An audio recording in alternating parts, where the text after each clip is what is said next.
Perkenalkan, kami dari kelompok 2 akan membahas permasalahan dengan materi desain sintesis asam sinamat dan mekanismenya, di mana anggotanya ada Wafika dengan NIM 047, Nurkalisa NIM 052, Wisliana NIM 060, Masyita NIM 083, Vika Seputri 086, dan saya sendiri Bella Veronica dengan NIM 095.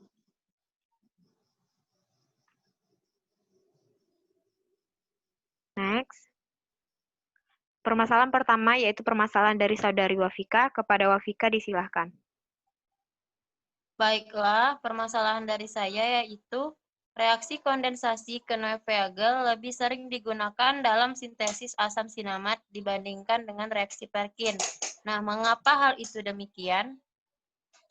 Baiklah, adakah yang ingin menjawab permasalahan dari saya? Baiklah, di sini saya Nurkalisa akan mencoba menjawab permasalahan dari Wafika Alfiah. Nah, di mana di sini jawaban saya adalah jumlah senyawa yang diperoleh itu lebih banyak dibandingkan dengan Perkin. Nah, pada dasarnya reaksi kondensasi Knoevenagel kan reaksi kondensasi antara suatu aldehid dawa yang mempunyai hidrogen alfa dengan dua gugus karbonil dengan menggunakan suatu basa organik yang memiliki amina. Seperti itu jawaban saya, Wafika. Baiklah, terima kasih kepada saudari Lisa. Di sini menurut saya itu kurang lengkap. Nah, adakah teman-teman yang ingin menambahkan jawaban dari Nurkalisa?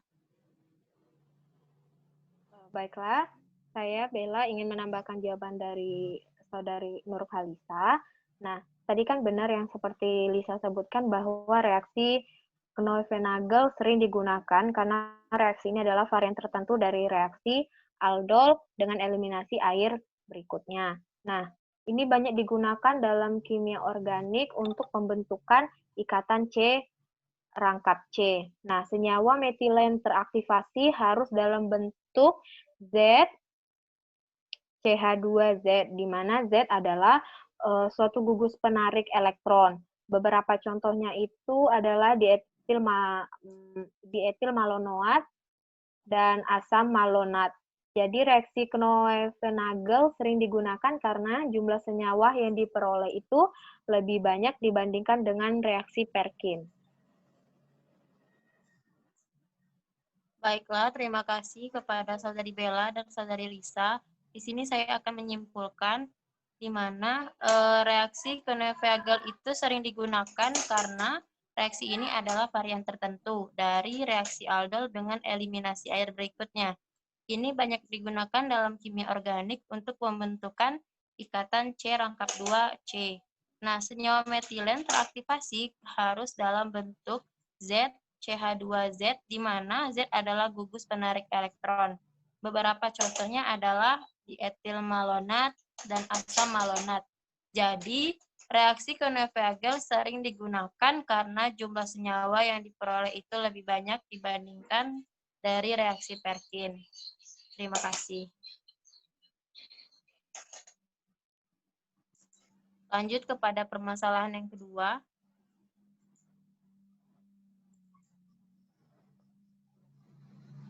Baiklah, selanjutnya permasalahan saya sendiri yaitu Nurkalisa.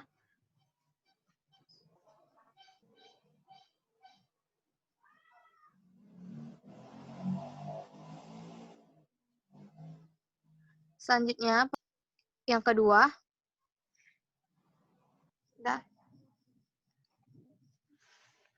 Baiklah, lanjut pada permasalahan yang kedua, yaitu permasalahan saya sendiri, Nurkalisa, NIM 052. Nah, permasalahannya yaitu pada sintesis asam sinamat, kerap kali digunakan katalis di etil amina. Nah, yang merupakan asam sekunder. Bagaimanakah jika katalis yang digunakan jenis amina primer, apakah yang akan terjadi? Adakah di antara teman-teman yang akan menjawab permasalahan yang saya ajukan ini? Baiklah, Saudari Nurhalisa. Di sini saya ingin mencoba menjawab permasalahan dari Saudari Nurhalisa. Nah, menurut saya, pada sintesis asam sinamat, kerap kali digunakan katalis dietil amina yang merupakan amina sekunder. Nah, jika katalis yang digunakan jenis amina primer, maka reaksi akan terjadi lambat serta produk yang dihasilkan pun lebih sedikit. Terima kasih. Baiklah, di sini saya kurang setuju dengan jawaban yang Vika berikan, di mana Vika ini kurang menjelaskan secara detail atas permasalahan yang saya ajukan. Adakah di antara teman-teman yang bisa menjelaskan lebih detail atas permasalahan yang saya ajukan ini? Baiklah, saya Wafika Alfia dengan NIM 047 ingin menambahkan jawaban dari Vika tadi. Nah, pada sintesis asam sinamat, kerap kali digunakan katalis dietilamina yang merupakan amina sekunder. Nah, jika katalis yang digunakan jenis amina primer, maka reaksi akan terjadi lambat, serta produk yang dihasilkan pun lebih sedikit. Hal ini dikarenakan pada amina sekunder memiliki sifat basa yang lebih kuat ketimbang amina primer, yang mana jika ditinjau semakin kuat basa yang digunakan, maka atom hidrogen alfa semakin cepat untuk bereaksi dan menghasilkan produk yang banyak. Bagaimana kepada Saudari Lisa? Baiklah, terima kasih kepada Saudari Wafika dan Saudari Vika yang telah menjawab permasalahan saya.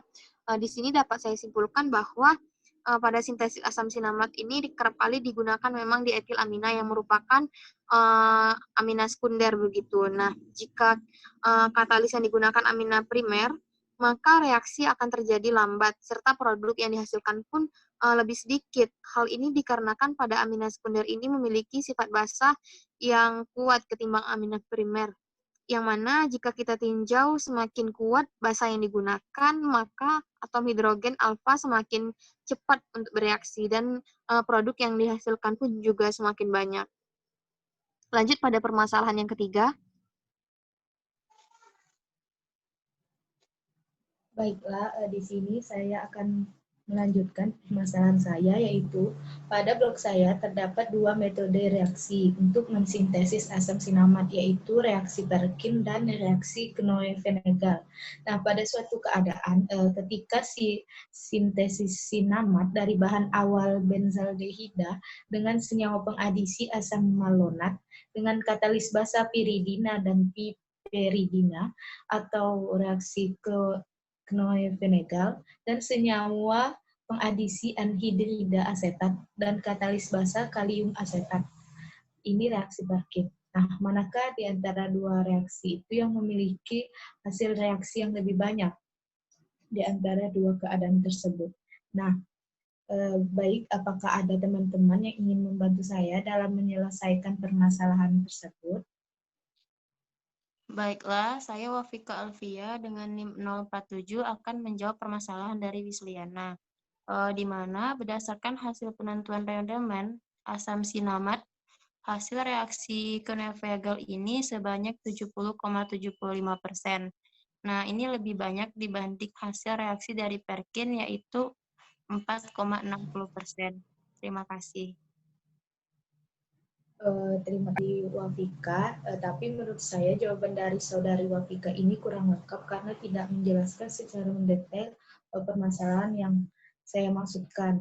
Nah, adakah teman-teman yang ingin menambahkan dari jawaban dari saudari Wafika? Baiklah, saya akan menambahkan jawaban dari saudari Wafika.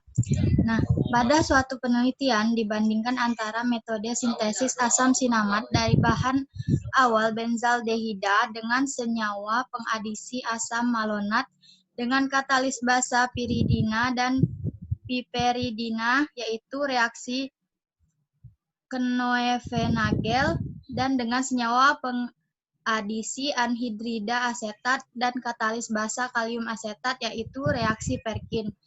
Kedua reaksi adalah reaksi kondensasi aldol silang. Hasil penentuan sifat kimia fisika asam sinamat hasil sintesis kedua macam reaksi adalah murni. Penentuan kromatografi lapis tipis dengan eluen, toluen, dan asam asetat glasial 0,44, kloroform dan etanol 0,60, aseton dan metanol 0,64. Semuanya menunjukkan satu noda. Oleh karena itu, dikatakan murni secara kromatografi lapis tipis. Penentuan titik leleh memiliki jarak leleh sesuai dengan pembanding dan pustaka yaitu 132 sampai 134 derajat Celcius. Penentuan kimia spektra ultraviolet, spektra inframerah menunjukkan struktur adalah asam sinamat. Berdasarkan hasil penentuan rendemen, asam sinamat hasil reaksi Knoevenagel 70,75% lebih banyak dibanding hasil reaksi Perkin 4,60%. Terima kasih. Saya kembalikan kepada Wisliana. Baik, terima kasih kepada Saudari Masyita. Nah, jadi dapat ditarik kesimpulan bahwa metode sintesis asam sinamat ini dari bahan awal benzaldehida dengan senyawa pengadisi asam malonat dengan katalis basa piridina dan piperidina dan senyawa pengadisi anhidrida asetat dan katalis basa kalium asetat atau yaitu reaksi Perkin. Kedua reaksi tersebut ialah reaksi kondensasi aldosila. Nah, hasil penentuan sifat kimia dan fisika asam sinamat, hasil sintesis kedua macam reaksinya adalah murni. Penentuannya itu kromatografi lapis tipis dengan eluen-teluen dan asam asetat glasial, kloroform dan etanol, aseton dan metanol. Semuanya menunjukkan satu noda. Nah, oleh karena itu dikatakan murni secara kromatografi lapis tipis. Penentuan titik lelehnya memiliki jarak leleh sesuai dengan pembanding dan pustaka yaitu 132 sampai 134 derajat Celcius. Penentuan kimia spektra ultraviolet, spektra inframerah menunjukkan struktur adalah asam sinamat. Nah, berdasarkan hasil penentuan rendemen asam sinamat hasil reaksi Knoevenagel yaitu 70,75% lebih banyak dibanding hasil reaksi Perkin yaitu 4,60%. Terima kasih. Baik, selanjutnya yaitu disilakan. Baiklah, berikutnya adalah permasalahan dari saya, yaitu apa yang terjadi jika sintesis asam sinamat dilakukan berdasarkan reaksi kondensasi Knoevenagel antara benzaldehida dan asam malonat dengan katalis dietilamina. Apakah ada teman-teman yang ingin menjawab permasalahan saya? Disilahkan.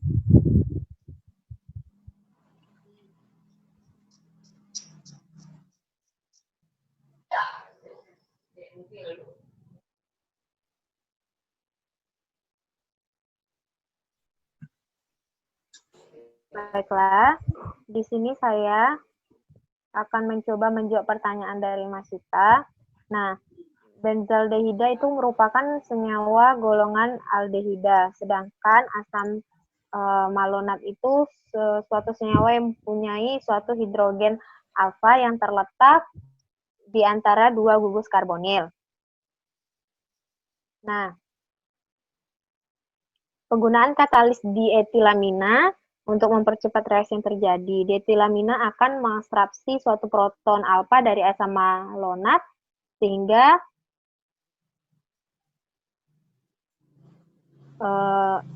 akan dihasilkan karbanion asam malonat. Nah, nanti karbanion asam malonat ini bersifat lebih reaktif dikarenakan adanya kelebihan pasangan elektron pada atom karbon alfa. Adanya kelebihan elektron ini akan membuatnya mudah bereaksi dengan atom karbon karbonil dari benzaldehida sehingga dihasilkan senyawa beta hidroksi karbonil asam.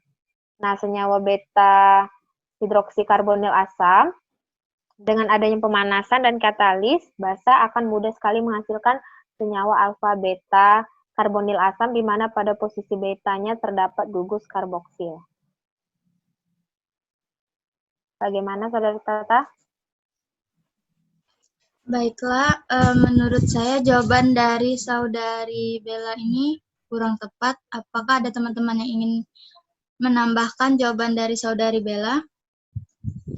Baiklah, saya Fikasi Putri akan mencoba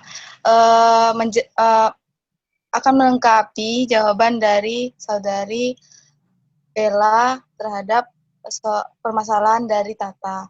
Nah, penggunaan katalis dietilamina untuk mempercepat reaksi yang terjadi. Dietilamina akan mengabstraksi suatu proton alfa dari asam malonat sehingga dihasilkan karbanium asam malonat.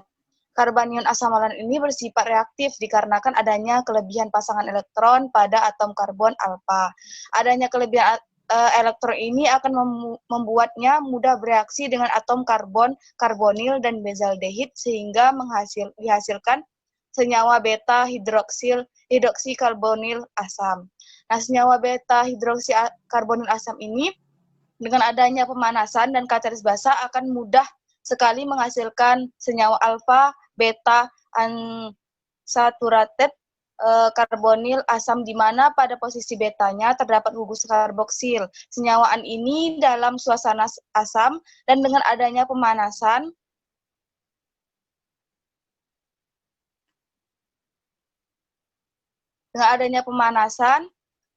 akan mudah mengalami dekarboksilasi yang ditandai dengan terbentuknya gelembung gas karbon dioksida pada larutan sehingga akan dihasilkan asam malonat. Senyawa hasil sintetis yang diperoleh itu kemudian dilakukan rekristalisasi dengan menggunakan air panas. Hal ini dilakukan karena senyawa hasil sintesis tidak larut dalam air dingin tetapi larut dalam air panas. Sehingga ketika larutan senyawa hasil sintesis didinginkan, maka senyawa hasil sintetis akan mengkristal. Terima kasih. Bagaimana Saudari Masita dengan tambahan jawabannya? Baiklah, menurut saya jawaban dari Saudari Vika ini sudah lengkap, maka dapat saya simpulkan penggunaan katalis dietilamina untuk mempercepat reaksi yang terjadi. Dietilamina akan mengabstraksi suatu proton alfa dari asam malonat sehingga dihasilkan karbonion asam malonat. Karbonion asam malonat ini bersifat lebih reaktif dikarenakan adanya kelebihan pasangan elektron pada atom karbon alfa. Adanya kelebihan elektron ini akan membuatnya mudah bereaksi dengan atom karbonil dari benzaldehida sehingga dihasilkan senyawa beta hidroksi karbonil asam. Senyawa beta hidroksi karbonil asam dengan adanya pemanasan dan katalis basa akan mudah sekali menghasilkan senyawa alfa beta unsaturated karbonil asam di mana pada posisi betanya terdapat gugus karboksil.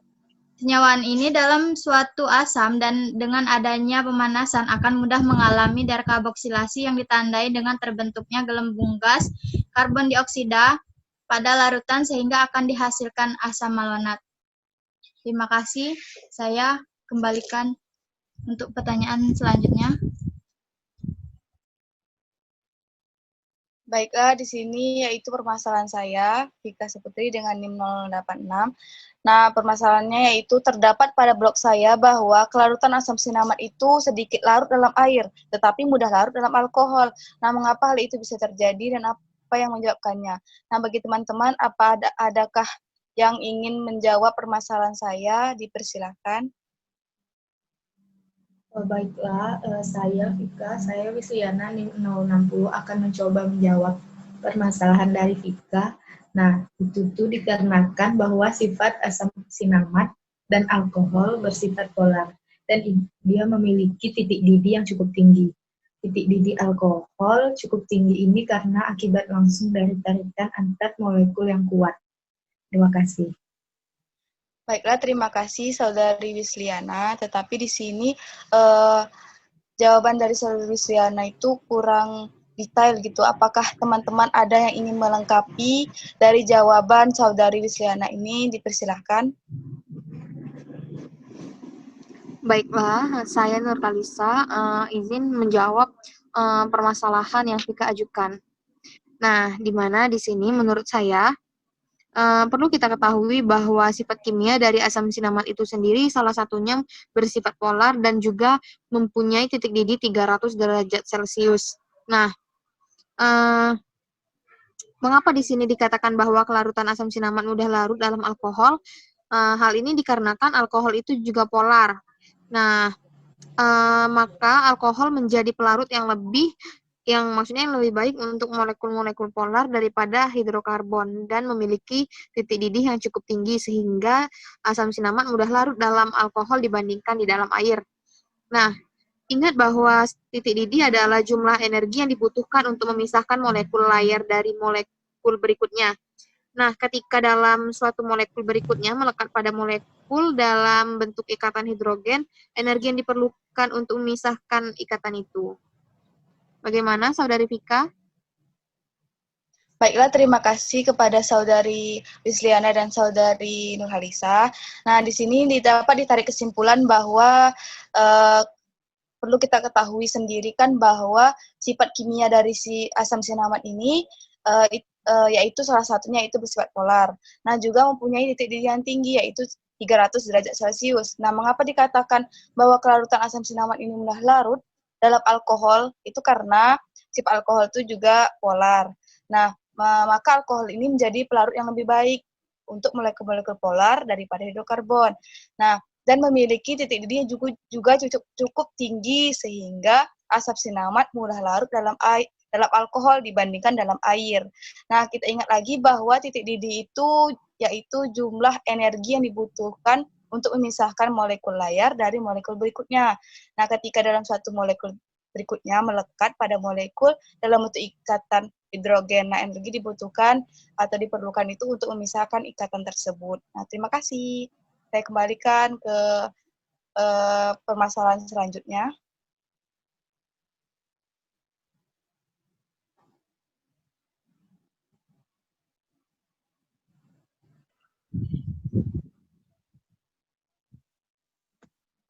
Baiklah, permasalahan selanjutnya itu ialah permasalahan dari saya.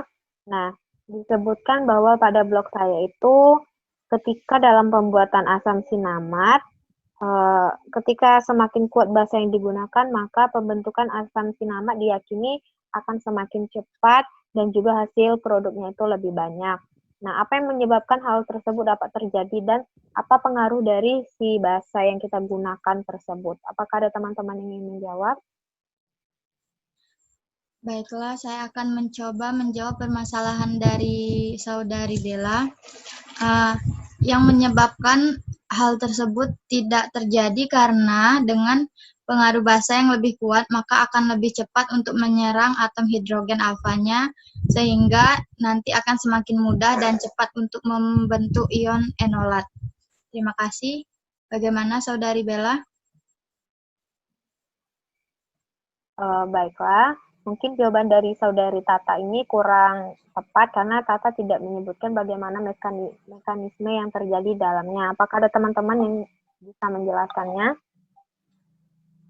Baiklah, Saudari Bella, saya ingin menambahkan jawaban dari Saudari Masita. Nah, yang menyebabkannya itu ialah pengaruh basa yang kuat akan lebih cepat untuk menyerang hidrogen alfa, di mana basa kuat yang digunakan itu ialah dietil amina. Nah, dietil amin ini akan mengabstraksi suatu proton alfa dari asam malonat sehingga nanti dihasilkan karbanion asam malonat. Karbanion asam malonat ini bersifat lebih reaktif dikarenakan adanya kelebihan pasangan elektron pada atom karbon alfa.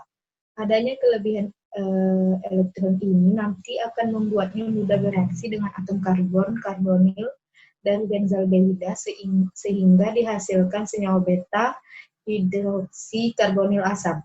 Senyawa beta hidroksi karbonil asam ini dengan adanya pemanasan dan katalis basa akan mudah sekali menghasilkan senyawaan alfa beta tidak jenuh karbonil asam, di mana pada posisi beta terdapat gugus karboksil. Senyawaan ini dalam suasana asam dan dengan adanya pemanasan akan mudah mengalami dekarboksilasi yang ditandai dengan terbentuknya gelembung gas CO2 pada larutan sehingga nanti akan dihasilkan asam malonat. Terima kasih.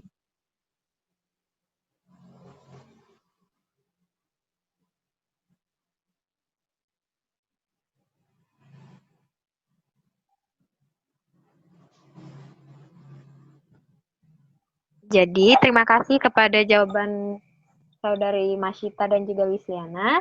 Jadi, dapat saya simpulkan bahwa yang menyebabkannya adalah pengaruh basa yang kuat sehingga nanti dapat dengan cepat menyerang hidrogen alfanya. Di mana basa kuat yang digunakan di situ adalah dietil lamina, di mana akan mengekstraksi suatu proton alfa dari asam malonat, nanti yang dihasilkan karbanion asam malonat. Nah, nanti karbanion ini dapat juga membentuk beta karbanion dan juga nanti dapat mengalami dekarbolisasi ditandai dengan terbentuknya gelembung gas karbon dioksida pada larutan dan nanti akan dihasilkan asam malonat yang lebih banyak. Baiklah, mungkin hanya itu yang dapat kami sampaikan. Lebih dan kurangnya kami mohon maaf. Kami ucapkan terima kasih.